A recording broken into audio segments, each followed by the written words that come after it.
ఎప్పుడు చికెన్తో చేసే బిర్యానీ, కర్రీ, ఫ్రై లాంటివి కాకుండా ఇలా 65 కూడా చేయండి. పిల్లలు కూడా ఇష్టంగా తింటారు. చాలా బాగుంటుంది. ప్రాసెస్ కూడా చాలా ఈజీ అనమాట. ఈసారి ఈ సండే ఇలా 65ని ట్రై చేసి ఎలా వచ్చిందో కామెంట్స్లో తెలియచేయండి. ముందుగా అయితే ఒక పావు కేజీ చికెన్ని, బోన్లెస్ చికెన్ని తీసుకున్నాను. శుభ్రంగా 1-2 సార్లు కడిగేసి నీళ్ళన్నీ వంపేసుకొని వాటర్ ఏమీ లేకుండా చికెన్ని తీసుకోండి. తర్వాత ఇందులో ఒక ఎగ్ని వేసుకొని రుచికి తగ్గట్లుగా కారం, ఉప్పు, ఒక చిటికెడు పసుపు, ఒక అర స్పూన్ ధనియా జీరా పౌడర్, ఒక పావు స్పూన్ గరం మసాలా పొడి, ఒక పావు స్పూన్ ఏమో అల్లం పేస్టు, ఒక పావు స్పూన్ వెల్లుల్లి పేస్టు, ఒక 2 స్పూన్లు కార్న్ఫ్లోర్, ఒక 2 స్పూన్లు మైదా వేసుకొని మొత్తం అంతా చికెన్కి బాగా పట్టేంత వరకు కలుపుకోవాలి. ఈ మసాలాలన్నీ చికెన్కి బాగా పట్టేంత వరకు ఇలా కలుపుకొని ఒక ½ అన్ అవర్ పాటు పక్కన పెట్టేసుకోండి. చికెన్ని బాగా మ్యారినేట్ చేసుకోండి. ఇందులోనే ఒక స్పూన్ ఆయిల్ కూడా వేసుకొని మ్యారినేట్ చేసుకొని ఫ్రిడ్జ్లో అయినా పెట్టుకోవచ్చు, లేదా బయట అలా వదిలేసేయచ్చు మూత పెట్టేసి. ఇలా ముందుగా చికెన్ని మ్యారినేట్ చేసుకుంటే ముక్క చాలా సాఫ్ట్గా వస్తుంది.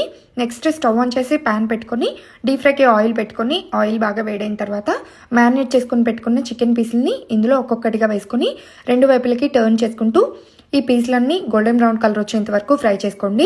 స్టవ్ని మాత్రం మీడియం ఫ్లేమ్లో పెట్టుకొని ఫ్రై చేసుకోండి. చికెన్ లోపల వరకు బాగా ఉడుకుతుంది. అప్పుడు ఇలా ఫ్రై అయిపోయిన ఈ చికెన్ ముక్కలన్నింటినీ ఒక ప్లేట్లోకి తీసుకొని పక్కన పెట్టేసుకోండి. నెక్స్ట్ సాటేస్ కోసం ఒక ప్యాన్లో ఒక స్పూన్ ఆయిల్ వేసుకొని ఉల్లిపాయ ముక్కలు, క్యాప్సికమ్ ముక్కలు, కొంచెం కరివేపాకు వేసుకొని లైట్గా ఫ్రై చేసుకోవాలి. ఇవి ఇలా కొంచెం ఫ్రై అయిపోయిన తర్వాత ఇందులో ఒక 2 స్పూన్లు దాకా చిల్లీ సాస్, ఓ 2 స్పూన్లు టొమాటో సాస్, ఇంకా మీ దగ్గర ఉంటే సోయా సాస్ కూడా ఒక 2 స్పూన్లు వేసుకోండి. సోయా సాస్ వేస్తే ఉప్పు వేయక్కర్లేదు, లేదంటే ఒక చిటికెడు ఉప్పు, ఒక పావు స్పూన్ దాకా మిరియాల పొడి వేసుకొని వీటన్నింటినీ కాస్త ఫ్రై చేసుకోవాలి. ఇవి ఇలా ఫ్రై అవుతున్నప్పుడే ఇందులో ఒక అర గ్లాస్ వాటర్ వేసుకోండి.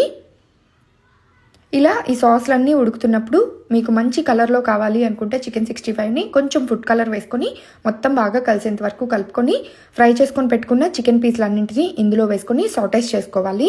ఈ సాస్ మొత్తం చికెన్ పీసులకి బాగా పట్టేంత వరకు. ఇవి ఇలా కాస్త వేగిన తర్వాత ఫైనల్గా కొంచెం స్ప్రింగ్ ఆనియన్స్ వేసి ఒకసారి బాగా కలిపి కాస్త కొత్తిమీర వేసుకొని వేడివేడిగా సర్వ్ చేసుకున్నారంటే అద్దరిపోతుంది.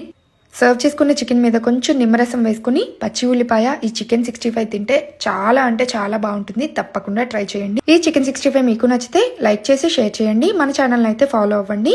ఉద్యోగం, వ్యాపారం, ప్రేమ, పెళ్లి, విదేశీ ప్రయాణం ఇలాంటి వాటిల్లో ఏదైనా సమస్యతో బాధపడుతుంటే శ్రీ పోలేరమ్మ తల్లి దివ్య ఆశీస్సులతో జాతకం చెప్తారు. అంతేకాదండి, మీ ఇంట్లో ఏదైనా శుభకార్యమైనా, మంచి ముహూర్తాలు పెట్టాలన్నా, ఏదైనా పూజలు చేయించుకోవాలన్నా చాలా బాగా చేస్తారు. పైన ఇచ్చిన నెంబర్కి కాల్ చేసి చూడండి. ఫ్రీగానే జాతకం చెప్తారు. ఒక్కసారి ట్రై చేయండి.